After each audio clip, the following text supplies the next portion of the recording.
అందరికీ నమస్తే. నేను మీ Anusha. Welcome back to our channel నాకు తెలిసినవి మీతో. ఈరోజు మనం పగిలిపోయిన ఎగ్స్తో ఎగ్ పులుసు కర్రీని ఏ విధంగా ప్రిపేర్ చేసుకుందామో తెలుసుకుందాము. మన దగ్గర ఇలా పగిలిన ఎగ్స్ ఉన్నప్పుడు ఈ విధంగా ఎగ్ పులుసు కర్రీని చేసుకొని దాన్ని రైస్లోకి కానీ చపాతీలో కానీ వేసుకోవచ్చు. ఒక ప్యాన్ పెట్టుకొని ఆ ప్యాన్లోకి సరిపోయినంత ఆయిల్ని వేసుకొని ఆయిల్ హీట్ అవ్వగానే అందులోకి ఆవాలు, జీలకర్ర, పచ్చిమిర్చి స్లైసెస్, కరివేపాకు, సన్నగా తరిగి పెట్టుకున్న ఆనియన్స్ని వేసుకొని కలుపుకోవాలి. ఇలాగ ఫ్రై చేసుకున్నాక అందులోకి ఒక మీడియం సైజు టమాటా పీసెస్ని వేసుకొని కలుపుకోవాలి. ఇలా ఫ్రై అయిన తర్వాత అందులోకి 1 టేబుల్ స్పూన్ అల్లం వెల్లుల్లి పేస్ట్ వేసుకొని పచ్చివాసన పోయే వరకు ఫ్రై చేసుకోవాలి. అందులో 1 టేబుల్ స్పూన్ పసుపు, 1 టేబుల్ స్పూన్ కారం, 1/2 టేబుల్ స్పూన్ ధనియాల పొడి, 1/2 టేబుల్ స్పూన్ గరం మసాలా పొడిని వేసుకోవాలి.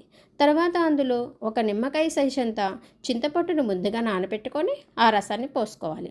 అలా రసం పోసుకున్న తర్వాత కొంచెం సేపు మగ్గనిచ్చుకున్నాక 1 టేబుల్ స్పూన్ సాల్ట్ని వేసుకోవాలి.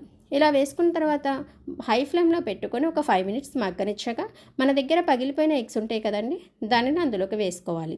ఇలా వేసుకొని మంటను లో ఫ్లేమ్లో ఉంచి ఒక 5 మినిట్స్ మగ్గనివ్వాలి.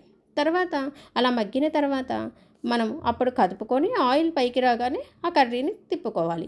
ఇలా తిప్పుకుంటే అంతేనండి, మన ఎగ్ పులుసు కర్రీ రెడీ.